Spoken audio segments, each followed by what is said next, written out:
News చూస్తున్నాం. Honeymoon జంట missing కేసులో సంచలన విషయాలు బయటకొస్తున్న పరిస్థితి కనిపిస్తోంది. భార్య అసలు నిందితురాలు భర్తను హత్య చేయించి కిరాయి హంతకులకు సుపారీ ఇచ్చి హత్య కేసులో మొత్తం 4 అరెస్ట్ అయినట్లుగా తెలుస్తుంది. ఇటీవల మే 11వ తేదీన రఘువంశీకి సోనంతో వివాహం జరిగింది. మే 20న హనీమూన్ కోసం షిల్లాంగ్కు ఈ జంట వెళ్లినట్లుగా తెలుస్తోంది. మే 25 తర్వాత ఇద్దరి ఫోన్లు స్విచ్ ఆఫ్ అయినట్లుగా సమాచారం. 11 రోజుల తర్వాత సోహ్రాలో రఘువంశీ మృతదేహం గుర్తించినట్లుగా మనకి సమాచారం అందుతోంది.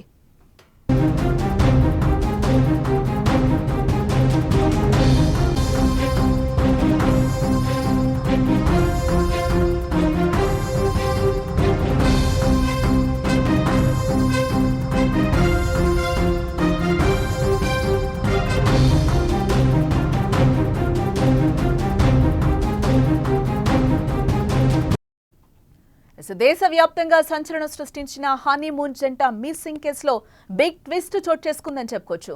భార్యే అసలు నిందితురాలుగా తేలింది. కిరాయి హంతకులతో భర్తను హత్య చేయించి నాటకాలాడింది కిలేడి. ప్రేమతో హనీమూన్ కు తీసుకెళ్లి అతి కిరాతకంగా చంపేసి నాటకాలాడింది. కానీ చివరకు దొరికిపోయింది. హనీమూన్ కేసులో భార్యే అసలు నిందితురాలని అంతా ఆశ్చర్యపోతున్నారు. దేశమే దిగ్భ్రాంతికి గురవుతోంది. మధ్యప్రదేశ్లోని ఇందోర్ చెందిన వ్యాపారవేత్త రాజా రఘువంశీకి సోనంతో ఇటీవల మే 11వ తేదీన వివాహం జరిగింది. పెళ్లైన తర్వాత మే 20న హనీమూన్ కోసం షిల్లాంగ్కు వెళ్లారు వీరు. అక్కడ గడుపుతున్న వారు కుటుంబ సభ్యులతో మే 25వ తేదీ వరకు కాంటాక్ట్లోనే ఉన్నారు. తర్వాత వారి ఆచూకీ కనిపించకుండా పోయింది. ఇద్దరి ఫోన్లు స్విచ్ ఆఫ్ కావడంతో కుటుంబ సభ్యులు కూడా ఆందోళనకు గురైన పరిస్థితి కనిపించింది. అనంతరం పోలీసులను ఆశ్రయించారు. అయితే పోలీసుల విచారణ సాగుతూ ఉండగానే అదృశ్యమైన 11 రోజుల తర్వాత అంటే జూన్ 2వ తేదీన రఘువంశీ మృతదేహాన్నైతే సోహ్రాలోని ఓ జలపాతం సమీపంలో లోతైన లోయలో అయితే గుర్తించడం జరిగింది. అతన్ని ఎవరో కత్తితో పొడిచి చంపేసినట్లుగా కూడా తేలింది. కానీ ఆయన భార్య సోనం ఆచూకీ అయితే దొరకని పరిస్థితి కనిపిస్తుంది. దీంతో సోనంని కిడ్నాప్ చేసి రఘువంశీని చంపేశారనే అనుమానాలు కూడా వ్యక్తమవుతున్న పరిస్థితి కనిపిస్తుంది.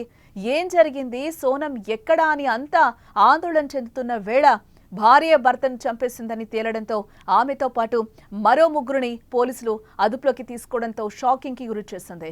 7 రోజుల్లో ఈ కేసును ఛేదించిన పోలీసులను మేఘాలయ సీఎం సంగ్మా అభినందిస్తూ కూడా ట్వీట్ చేశారు.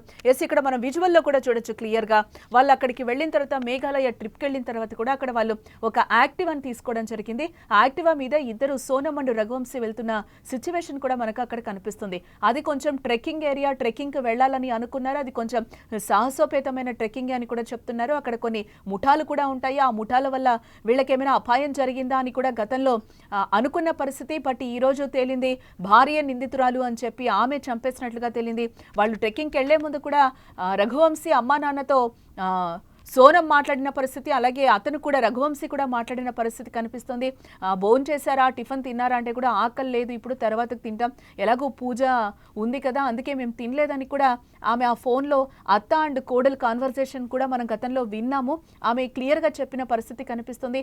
ఈ టైంలోనే అన్ఎక్స్పెక్టెడ్గా రఘువంశీ మిస్సింగ్ అయ్యాడు. ఆ తర్వాత సోనం కూడా కనిపించకుండా పోయింది. ఇదే నేపథ్యంలో అక్కడ ఏమైనా దుండగులు వాళ్ళ మీద అటాక్ చేశారా, అటాక్ చేసి చంపేశారా అనేది కూడా వినిపించింది. ఎట్టకేలకు భార్య నిందితురాలని కూడా ఇక్కడ తెలిపిన పరిస్థితి కనిపిస్తుంది. ఎందుకు అంటే ఆ తర్వాత రఘువంశీ మృతదేహం కనిపించింది, కానీ సోనం ఎక్కడికి వెళ్ళింది అనేది ఆమెకు సంబంధించిన ఆనవాళ్ళైతే అక్కడ కనిపించని పరిస్థితి. స్కూటీ కూడా ఒక వైపుకి ఒరిగిపోయింది అని చెప్పి కూడా విచారణ చేస్తున్నప్పుడు పోలీసులకి దొరికిన ఇన్ఫర్మేషన్ అది. ఈ కేసు అయితే దేశవ్యాప్తంగా సంచలనం సృష్టించిందని కూడా చెప్పుకోవచ్చు. ఈ కేసులో నిందితురాలుగా భార్య అని చెప్తున్న పరిస్థితి అయితే కనిపిస్తోంది పోలీసులు.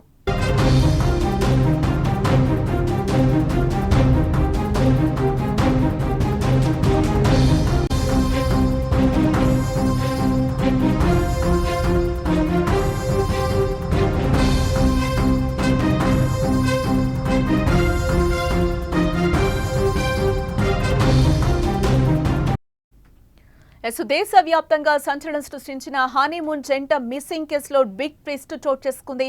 భార్య అసలు నిందితురాలుగా తేలిపోయింది. కిరాయి హంతకులతో భర్తను హత్య చేయించి నాటకాలాడింది. ప్రేమతో హనీమూన్ కు తీసుకెళ్లి అతి కిరాతకంగా చంపేసి నాటకాలాడింది. కానీ చివరికి దొరికిపోయింది. హనీమూన్ కేసులో భార్యే అసలు నిందితురాలు అని అంతా ఆశ్చర్యపోతున్న పరిస్థితి కనిపిస్తుంది. దేశమే దిగ్భ్రాంతికి గురవుతుంది. మధ్యప్రదేశ్లోని ఇండోర్కి చెందిన వ్యాపారవేత్త రాజా రఘువంశీకి సోనంతో ఇటీవల మే 11వ తేదీన వివాహం జరిగింది. పెళ్లైన తర్వాత మే 20న హనీమూన్ కోసం షిల్లాంగ్కు వెళ్లారు. అక్కడ గడుపుతున్న వారు కుటుంబ సభ్యులతో మే 25వ తేదీ వరకు కాంటాక్ట్ లో ఉన్నారు. తర్వాత వారి ఆచూకీ కనిపించకుండా పోయింది. ఇద్దరి ఫోన్లు స్విచ్ ఆఫ్ కావడంతో కుటుంబ సభ్యులు ఆందోళనకు గురయ్యారు. అనంతరం పోలీసులను ఆశ్రయించారు. అయితే పోలీసులు విచారణ సాగుతూ ఉండగానే అదృశ్యమైన 11 రోజుల తర్వాత అంటే జూన్ 2వ తేదీన రఘువంశీ మృతదేహాన్ని సోహ్రాలోని ఓ జలపాతం సమీపంలో లోతైన లోయలో గుర్తించడం జరిగింది. అతన్ని ఎవరో కత్తితో పొడిచి చంపేసినట్లుగా అక్కడ సీన్ మొత్తం కనిపిస్తోంది. కానీ ఆయన భార్య సోనమ్ ఆచూకీ అయితే అప్పటికీ దొరకలేదు. దీంతో సోనమ్ను కిడ్నాప్ చేసి రఘువంశీని చంపేశారని అనుమానాలు కూడా వ్యక్తమైన పరిస్థితి కనిపిస్తుంది.